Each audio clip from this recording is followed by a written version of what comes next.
Hello, you wonderful people, and welcome to another episode of Super-Fanta-Fi. This being a show where I talk about TV shows of the supernatural, fantasy, and or science fictional genre. For today's episode, I'm going to talk about I'm a Virgo, Season 1, Episode 6. A lot of really interesting things went down in this episode, so let's break it down. Well, first and foremost, let's start off with the hero side of things. You can kind of tell the guy's kind of a little broken when the fact is he's laying in bed and his AI's like, yo, you need to get up. Well, do I need to give you another 5 minutes like I did before?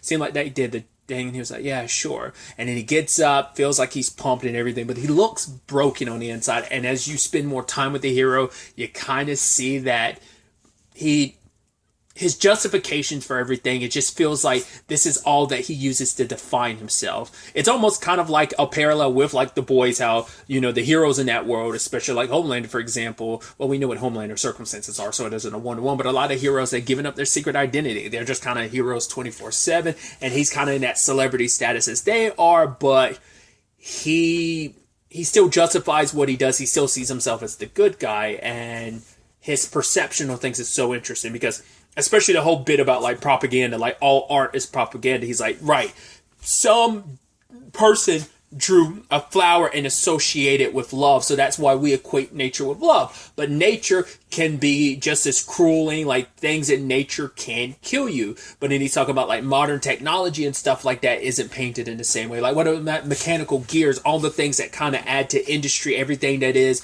kind of a necessity in everyday life, you don't see that getting painted in that same aspect of love because it's all about perception. Perception controls everything. He's like, even what I do is propaganda because I perceive my perception is all about law and order, and that perception is what creates reality. Because when you use enough propaganda, it is what becomes the new reality. And he's like, this guy right here is just a villain in Awakened, referencing Twomp Monster Cootie. So Ivan Love had tried to come up with that catchphrase of like, while evil loiters at night, the hero rises at dawn. And I think what was the person he was bouncing it off of was like, so you rise when evil sleeps? And he's like, just forget it. And he just kept the part where it's like, right, the hero rises at dawn, because it does seem like, oh, while evil is doing its thing, your sleep, or you wait till evil is asleep to do your thing. So it's like not the messaging he was hoping for. Skipped over it, but there is a whole like bit where he's getting attacked by an assassin. I was kind of wondering, I think that it's an interesting twist where it's like, oh, he hired the assassin. Because I was thinking that from the beginning. I thought that was like, oh, this is part of your morning routine. You hired someone to like fight you and stuff like that. But then it didn't seem like it wasn't intentional. But we find out, no, it was. It's exactly what I thought. I just figured he did that to keep himself on his toes, and it is exactly what it was. I just figured because the way the episode played out, I was like, oh, I guess they're not. I mean, it also explains like why he's so cavalier later on. Opens the fridge, there's a bomb that's going to go off in an hour. But it's more so like yeah, I don't have time for it. It's actually something beneath me, so he leaves it to his assistant, Edwin, to handle. We also got some interesting, well, first and foremost, the fact is, it seems like the hero, other than when he's doing his hero thing, he never leaves the building, because the building is designed to be a skyrise in a more literal sense, where it constantly goes up and down. He gets in the center of the building, and the building elevates or goes down depending on what floor he wants to go to, which is so interesting because that means like most of that building at any given time could be in the dark. I guess like that's where you have lighting, but it's like, geez, like only when the building goes up higher are you able to like enjoy the view of the city. Every other time you're just in pitch black, I'm assuming, like underground, having only like artificial light. It's like, that's interesting. I mean, but that encompasses everything about him that is like, right, I only go out to do my hero thing. Everything else, every other facet of my life is connected to this building, which is connected to, like, one room we see later on is his bedroom. But it's like, no, this isn't your OG room. Like, this isn't that house or whatever. He just recreated it in his home to have some connection to his childhood, to kind of still hold on to it. It feels like it's the only ways to kind of hold on to himself, because so much of it has been lost because he's defined himself as a hero for so long that Jay is gone, and that's his way of holding on to it, if only by threads that are constantly, in a metaphorical sense, it just feels like Jay is a thread constantly slipping through the hero's fingers, you know? And the way he talked to his mom about it, it almost sounds like a, hey, I pushed you and look at what we become, the hero. It must be fun. But he's like, you think this is fun? And she's like, I get it. Like but even she doesn't understand, like, what's the necessity? Like, why are you so obsessed with law? She's like, we come from a powerful family, probably a family more powerful than any hero could ever be. And you've always had access to this, but you kind of don't utilize it. Why? Like you're so adamant about laws, but our family is so powerful that laws mean nothing to us. And for him, it's almost like you just don't get it, Mom. And she's like, oh, I know you hate me and everything about this. But it's like, I don't hate anyone, Mom. But it's like, what is that then? It feels like that's supposed to be a little like Batman mixed into that, maybe. I mean, I think he's probably supposed to be a culmination of like Batman, Superman, Iron Man, kind of all rolled into one to some extent. Supposed to represent be the hero that he is, kind of like Batman, but have the philosophy, even though it's contorted and twisted philosophy on kind of what Superman represents, and then just being like the suit and everything kind of being Iron Man-esque, which, I mean, Tony definitely has his issues. Obviously, the movies portrayed him a certain way, but obviously in the comics he's a kind of a different person. I mean, obviously it depends on the run and stuff, but still.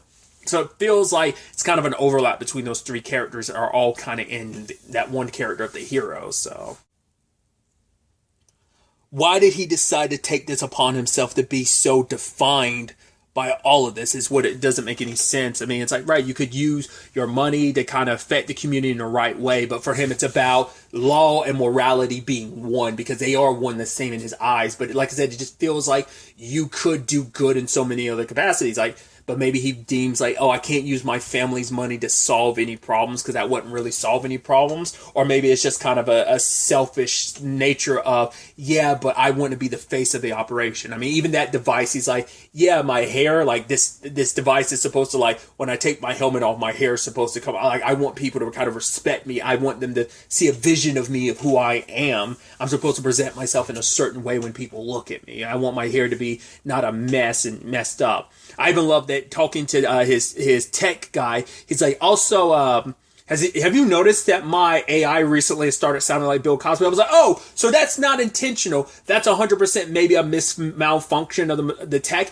But the guy's like, yeah, it doesn't sound anything like him to me. I'm like, that. So I was like, I've been wondering this since like episode 1. And I was like, okay, so that's the correlation. It's just messed up tech. And like his tech guy doesn't notice it. It's like, because I thought that's kind of a little weird to have that, but okay. It almost feels like it's a meta joke considering like it's not, it's Godfrey doing an impression of Bill Cosby. So for him to be like, oh, I don't hear it, it's just kind of extra funny. Even without the subtitle saying like, oh, Bill Cosby sounded like or something like that, it extensively sounds super like Bill Cosby even without them telling you that, with the cadence and the way he talks and stuff. So I thought that spoke more about him. The fact is he would have his AI sound like Bill Cosby, but that wasn't intentional. We also get introduced to his assistant, Edwin, which they have that whole like slapping hand thing. It's like a game of hand slapping. It's like, oh, you're getting better and better every day. He's like, oh, I got to go date this woman, Sasha. And I was like, okay. And they go on a date later on. And I was like, he's acting really weird. Where it's just kind of like, oh, like, do you want kids? And she's like, whoa, are you trying to raw dog me, Edwin? And it's like, oh, I'm just trying to get to know you. It's like, that's the best way. And he plays hand slap with her. And he slaps the hell out of her hand. And he gets mad at her like, why did you look away? You're never supposed to look away. I started interpreting this, and maybe there's some validity to him. Like, is Edwin actually in love with the hero? And that no other person you come across can match up to him? I was wondering if that was what it was. But it's like, no, this is a predate. I was like, wait, do you predate people? It's like, this ain't an official. I thought it was a predate for himself until he immediately was like, no, this is for the hero. The hero's so busy, he doesn't have time for minimal stuff like this. So I predate the person to see if they're good enough to be with the hero. Because, and Edwin's trying to justify, like, I'm happy to be a part of all of this because the principles of what he represents is kind of like, right, law being fair for everybody works out for my community as the black community, as well as everyone being on the same level field if like the law is applicable to everyone. And he represents that. It's like, like I said, his perception of law and order is just so contorted and twisted. And the fact is that Edwin is so twisted in what he's doing. I was like, that's super effed up. And Sasha's just kind of like, all I hear is slime sounds. I don't know if that's like, oh, your boss is kind of slimy, or was that indicating like, oh, you're slobbing on his knob. Like, oh, it's like, God, like, stop, like, you're a dick rider. Like, that's what it felt like. Oh my God, like, in using The Boys, for example, oh, his mouth must be like a Hoover Deluxe. That's what I'm wondering. Like, that's what, when she said the slime sounds, or I don't know if that's just kind of like, he's slimy, you're slimy, the whole thing's slimy, or whether, like I said, my middle thought was like, oh, it's supposed to be like, man, you're like, you were so in love with the hero, you're constantly like sucking his dick type of situation. You're that in love with him. Like, you think no one can ever match up. He's great. He's fantastic.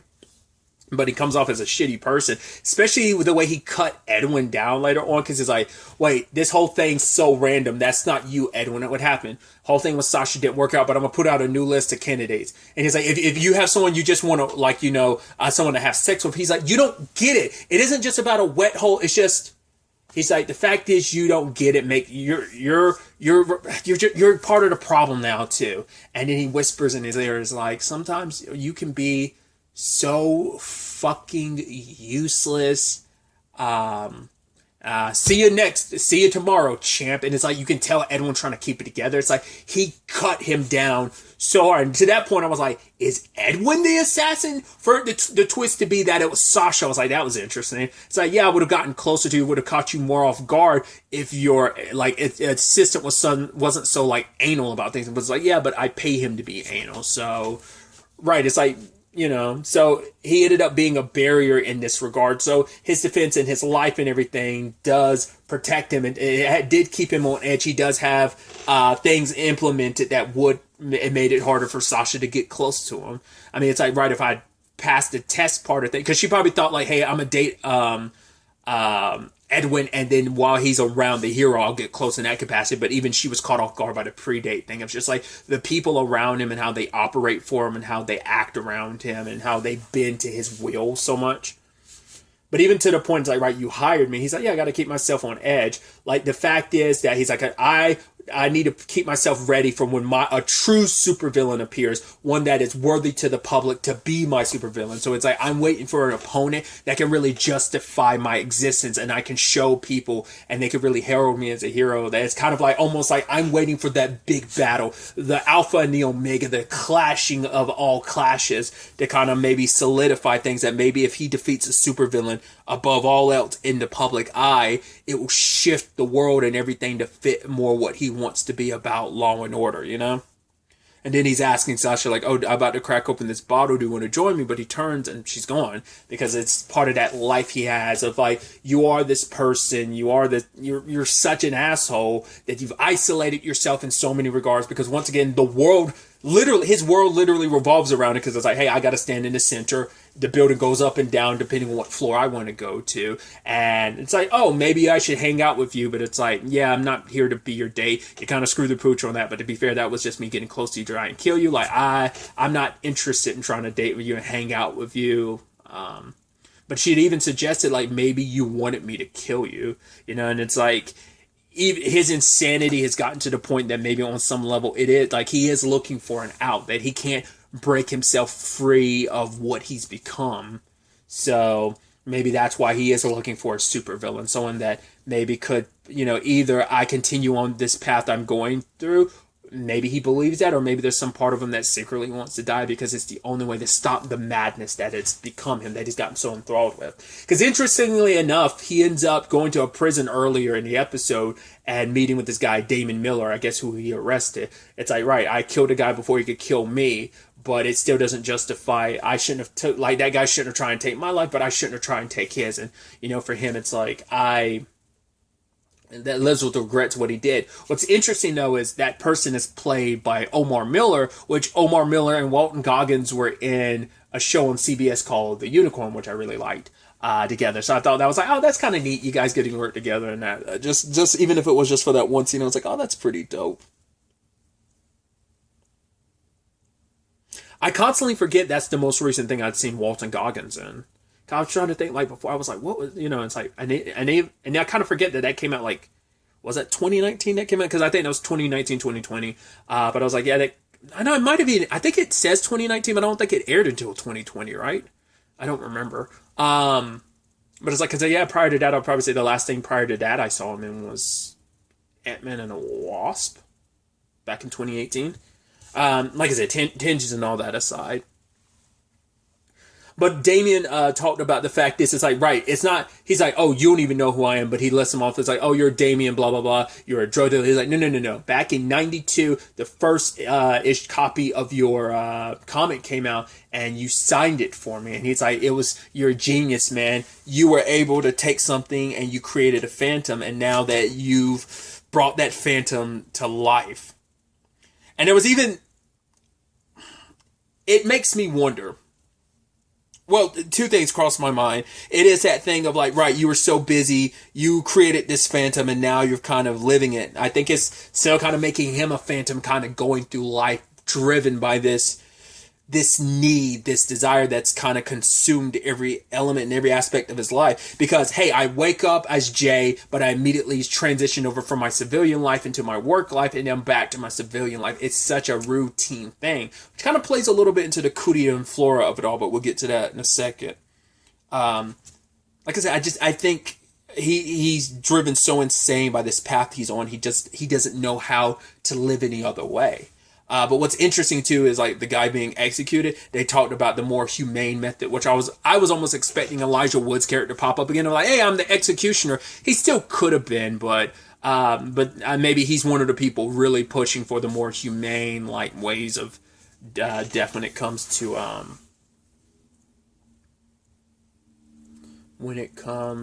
executions and stuff. So. And then aside from all that, on the other side of things, we have Cootie bringing his plans to Jones about like, right, I want to perform a heist and I want you on my side with it. But for her, it's like, no, like, it's a short, in his mind, it's like, right, he feels like, right, we rob this place and we give it to the people. But for Jones, it's like, no, look at what we're rallying up, all the people that are rising up. This is how we change things, by giving the power back to the people. But it's like, for Cootie is like, that's too long of a road. You're playing the long game.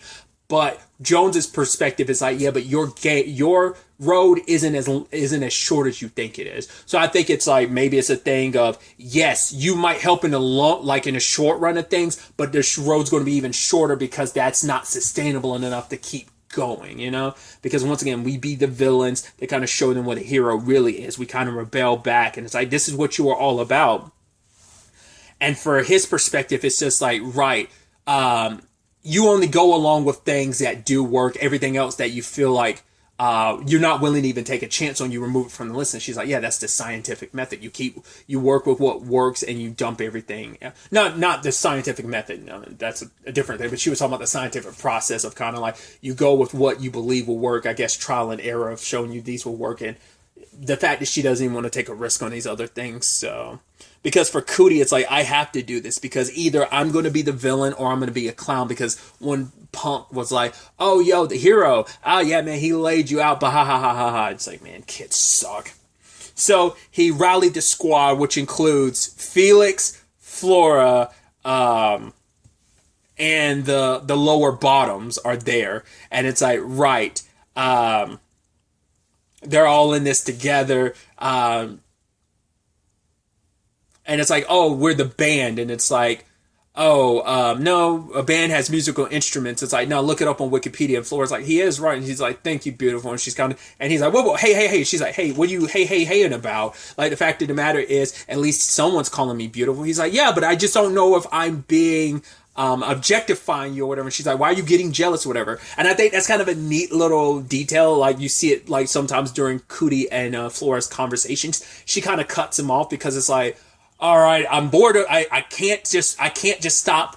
Wait, like it's a combination of boredom, but also just her circumstances. Just like, oh, okay, I already know what you're about to say. Just like, it's taking you forever to say it. Okay, let me just kind of cut you off. She does that multiple times during her conversation. Once again, knowing her circumstances, it makes sense. Because as she said, it's like, right, being with someone for like months can be years for her. Like I said, it's kind of excruciating, like the life that she kind of has to lead. Like no one else is up to her speed. But anyway, I I love the whole bit about Bear being like, oh, I might be 6 inches, and that's about what you got to do with it. And he's kind of being like, yo, I can like, put my whole body into it now because we're little.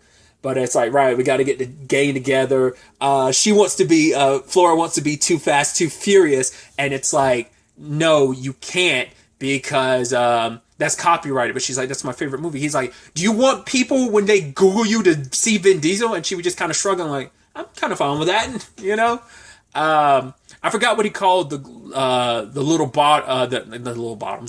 bottoms. I know Felix is V8 or whatever, so it's kind of like, hey, you guys are like the little crew. Flora's bored, and Felix is like the homie with the car, and he's almost like, really, that's what I'm relegated to. But yeah, like V8's pretty badass. Even Bear was like, yo, that's actually pretty tight, homie. So. But yeah, the plan is to go in there and steal the regulator from the lighting company and give electricity to everyone. I love that Cootie's reading his notes as he's kind of written all of this out. I wonder, did he actually write it out or did like his mom write it out for him? I think they probably left it to him.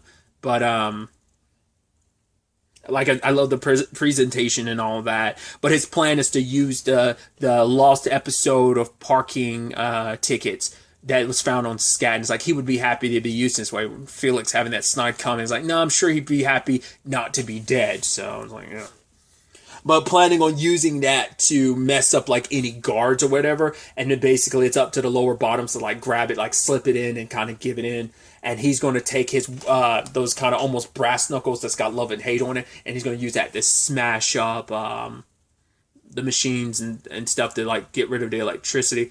And like I said, they're gonna. Are they gonna bust up the regulator, or was it they're gonna steal it? I think they were gonna steal it. But once again, like it's going to screw over the power company while also giving free electricity to the town. So Jones is still texting, pleading for Cootie not to go through with this. But at the very end, they're like they got the mask on and everything. Because his mom had handed out masks, and it's like, oh, you got to do this for... I forgot what she called him, but Cootie's like, supervillains, mom. Supervillains. She's like, okay, sure, whatever, honey. So, we'll see if this all goes through. Obviously, both sides of things with Cootie and his crew, as well as oh, yeah, because it's like, what's his code name? It's Thug One. It's like, all right, I see how it is. It's like, yeah. So now, I guess the hero supervillain has risen at the same time. And once again, it is all about perception and perspective. Once again, I brought it up last episode. You could be a freedom fighter in some people's eyes or terrorist in others. In this case, oh, he's the hero while you're the villain. It's kind of almost like that Death Note dichotomy of, hey, heroes likes the protagonist of the show because he's the main protagonist you follow, likes the antagonist because he's against Light, but truth be told, those roles are technically reversed. I mean, if you looked at the show from a different perspective, L is the protagonist, he's the good guy, he's the cop, all about justice, whereas Light's about, he's the anti-hero, but he falls more in the villainous route. So it's like, it is all about perception, and the same thing can be said with the hero and Cootie in this regard. So it's definitely going to be interesting to see what happens next episode. Next episode's a season finale. How this all plays out, how this all wraps up, we'll ultimately have to wait and see. But really, that's all I wanted to talk about. Until the next time we meet, be happy, be safe, live life to the fullest, and enjoy it. Good day, and good